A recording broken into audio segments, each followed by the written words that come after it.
Samantala, tulad po dito sa Caloocan ay kalbaryo din ng mga mag-aaral sa Malabon ang madalas sa pagbaha sa kanilang lugar.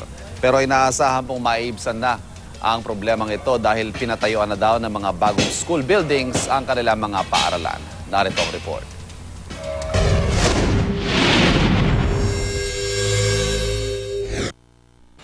Ganito ang kalbaryo ng mga estudyante sa Panghulo Elementary School Annex sa Malabon sa tuwing babahain ang kanilang eskwelahan. Ilang beses man nilang itaas ang sahig ng mga silid, pinapasok pa rin sila ng marumi at maputik na tubig.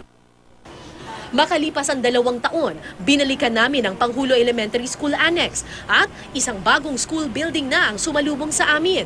Itinaas na ang kalsada at mas mataas na rin ang mga classroom. Isa ang panghulo sa mga tinutukan ng Department of Education sa darating na pasukan.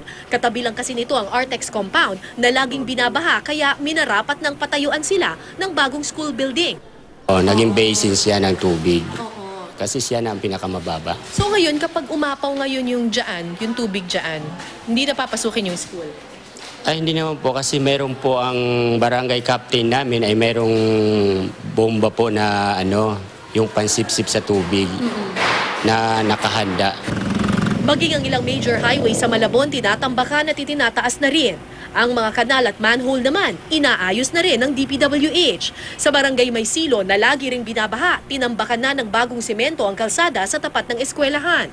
Pero pagpasok ko sa loob ng elementary school, lubhang mababa pa rin ito kumpara sa kalsada sa labas. Kaya patuloy ang pangamba ng mga guro na kapag dumating ang tag-ulan, tiyak una silang maaapektuhan.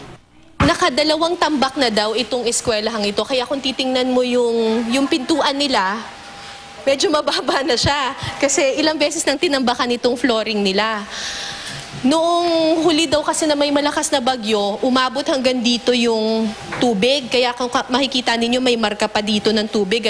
So dahil yung mga teacher natatakot na darating na naman ang tag-ulan, ang ginawa nila, yung cabinet ng kanilang mga libro, tinaas na nila malapit sa kisame para kung sakali mang bumaha ay hindi na mababasa yung kanilang mga libro. 2 beses na raw itinaas ang sahig ng mga classroom sa Maysilo, kaya naman mas mababa na ang kisame ng silid at ang mga bintana halos kapantay na ng sahig. Mabuti na lang at nabiyayaan na rin sila ng isang mas mataas na school building ng DepEd. Para sa unang balita, Cara David reporting.